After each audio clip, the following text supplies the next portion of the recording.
নমস্কার। আজকের যে বিষয় নিয়ে এসেছি বিষয়টি হলো পিসিওএস বা পিসিওডি কি।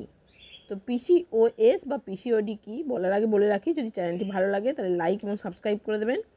পিসিওএসের ফুল ফর্ম হচ্ছে পলিসিস্টিক ওভারি সিনড্রোম, আর পিসিওডি ফুল ফর্ম হচ্ছে পলিসিস্টিক ওভারি ডিজিজ। একটি সিনড্রোম আর একটি হলো ডিজিজ। মহিলাদের মধ্যে একটি সাধারণ হরমোনজনিত ব্যাধি হলো এই পলিসিস্টিক ওভারিন ডিজিজ। তো একটা ছবিও দেখাচ্ছি, যেখানে দেখা যাচ্ছে যে ওভারিটা ঠিকঠাক আছে, হঠাৎ করে তার সিস্ট তৈরি হচ্ছে। পিসিওডি হলো ডিম্বাশয়ে একাধিক ছোট ছোট সিস্ট তৈরি হওয়া এবং ডিম্বাশয়ের কার্যকারিতা ব্যাহত হওয়ার একটি অবস্থা। তাহলে একটি নর্মাল ওভারি, যেখানে একটি ডিম ঠিকঠাক পরিস্ফুটন হয়, সেখানে যদি ছোট ছোট সিস্ট হয় তাহলে তো সেই ব্যাঘাত সৃষ্টি হয় না। তাহলে পিসিওডির কারণ কি, অর্থাৎ এই যে সিস্ট হচ্ছে এর কারণ কি?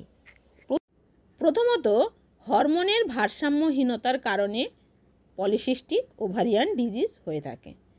তাহলে জরায়ুর ক্ষেত্রে যেমন oestrogen, progesterone, follicle stimulating hormone, luteinizing hormone, gonadotropic hormone, এগুলো এই হরমোনের যে নামগুলো শুনছেন, তাহলে এগুলো যদি ভারসাম্যহীনতা হয়, অর্থাৎ একটা ব্যালেন্সে থাকতে হয়, যদি সেটা না হয় তাহলে কিন্তু সিস্ট হয়। তাহলে ওই যে এই কারণেই পিসিওডি হলে একবার এফএসএইচ, এলএইচ ওগুলোও টেস্ট করে নেয়। দ্বিতীয় কারণ হলো ইনসুলিন প্রতিরোধ। তাহলে ইনসুলিন যেমন কম উৎপাদন হলে সুগার হয়, তেমনি ইনসুলিন যদি আবার বেশি উৎপাদন হয়, অতিরিক্ত বেশি উৎপাদন হয়, সেটি আবার সিস্টের কারণ হয়ে থাকে।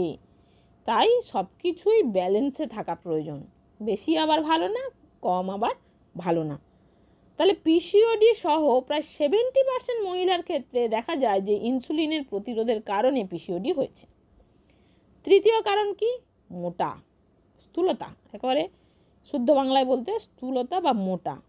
মোটা হওয়ার কারণেও কিন্তু আমাদের পিসিওডি হয়ে থাকে, মহিলাদের পিসিওডি হয়ে থাকে। অতিরিক্ত ওজন, তারপর হচ্ছে অত্যধিক ফাস্টফুড খাওয়া, এগুলোর কারণে কিন্তু পিসিওডি হয়ে থাকে। এছাড়া আছে জিনগত কারণ। জিনগত কারণ অর্থাৎ তার বাবার দিকে হোক বা মায়ের দিকে হোক কারুর পিসিওডি ছিল, পিসিওডি আছে, তো তা সেই কারণে জিনগত কারণেও কিন্তু পরের জেনারেশনে হতে পারে। এছাড়া কি জীবনযাত্রার প্রভাব, অর্থাৎ হাঁটাচলা করে না, ক্যালোরি বেশি ইনটেক করে, অর্থাৎ বেশি খাওয়া দাওয়া করে, ওজন বেশি, এর আগেই বলেছি ওজন যদি বেশি হয় তার কারণেও হয়ে থাকে। এছাড়া লাইফস্টাইল ফ্যাক্টরটা একটা মানে ভালোই গুরুত্বপূর্ণ বিষয়। এছাড়া যদি ভিটামিন ডির অভাব হয়, ওই জন্যে যখন কিছুতেই কন্ট্রোল হচ্ছে না, পিসিওডির ওষুধ দিয়েও পিসিওডি কন্ট্রোল হচ্ছে না, তখন আরেকবার ভিটামিন ডি টেস্ট করে নেয় ডাক্তারবাবু, যে ভিটামিন ডির অভাবে হলো না তো, তাহলে একটু ভিটামিন ডি দিতে হবে ওষুধের হিসেবে। এবার আমরা জানবো যে পিসিওডির সাধারণ লক্ষণ কী। যে পিসিওডি হয়েছে আপনার মেয়ের বা আপনার ওয়াইফের বা কারুর, তাহলে আমি জানবো কী করে? তাহলে অ্যান্ড্রোজেনের মাত্রা যদি বৃদ্ধি হয়, তাহলে অ্যান্ড্রোজেন, আমি হরমোনের যখন ভারসাম্যহীনতা বলছিলাম তখন অ্যান্ড্রোজেনের নাম উল্লেখ করিনি, এটা হচ্ছে পুরুষদের। তো সেইখানে আমাদের খুবই অল্প পরিমাণে থাকার কথা, কিন্তু সেটা যদি অতিরিক্ত থাকে। আর অনিয়মিত সময়কাল, অর্থাৎ ইরিগুলার মেনস্ট্রুয়েশন, অর্থাৎ যে সময়ে আপনার হওয়ার কথা 28 দিন অন্তর অন্তর, সেটা 28 দিন না হয়ে দেখা যাচ্ছে 1 মাস পরে হচ্ছে, 1 মাস 15 দিন পরে হচ্ছে, 2 মাস পরে হচ্ছে, 3 মাস হচ্ছে, কারুর 6 মাস পরে হচ্ছে। তাহলে অনিয়মিত সময়কালের জন্যও কিন্তু হয়ে থাকে। আর কি? গর্ভবতী হওয়ার অসুবিধা হয়, আর একটি লক্ষণ হয় গর্ভবতী যার পিসিওডি আছে সে কিন্তু গর্ভবতী হতে প্রবলেম হয়, প্রেগনেন্ট হতে সমস্যা হয়। কেন প্রেগনেন্ট হতে সমস্যা হয়? এই ছবিটার মাধ্যমে, এই ভিডিওটার মাধ্যমে দেখুন যে প্রথমে একটা এই যে ডিম উৎপাদন হয়েছে ফিমরিয়া দিয়ে, এই যে ফ্যালোপিয়ান টিউব দিয়ে, সে যায় কোথায়? সেই ইউট্রাসে যায়। ইউট্রাসে গিয়ে এখানে স্থাপিত হয়, অর্থাৎ শুক্রাণু যদি যায় তাহলে শুক্রাণু এবং ডিম্বাণুর মধ্যে মিলিত হয়ে স্থাপিত হয়। এছাড়া আর কি লক্ষণ দেখা যায়? চুল পড়া বা পাতলা হওয়া। তাহলে হরমোন যখন ডিসব্যালেন্স হচ্ছে, তাহলে হরমোনও কিন্তু চুলের ক্ষেত্রেও একটা কাজ করে।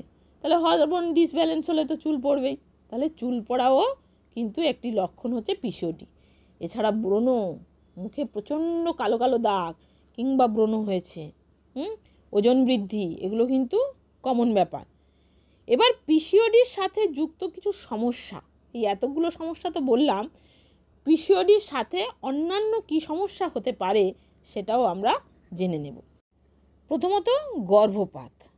তাহলে গর্ভপাত কেন না? প্রেগনেন্ট হলো, ওই যে ভিডিওটা দেখিয়ে বলেছিলাম যে শুক্রাণু গেছে, তার মধ্যে যেটা সক্রিয় শুক্রাণু এবং ডিম্বাণু মিলিত হয়ে নিষিক্ত হয়ে আমাদের ইউট্রাসে গিয়ে আমাদের ভ্রূণটা তৈরি হয়েছে, কিন্তু সে ঠিকঠাক বিছানা পায়নি, বেড পায়নি, যার জন্য গর্ভপাত হওয়ার চান্স খুব বেশি থাকে।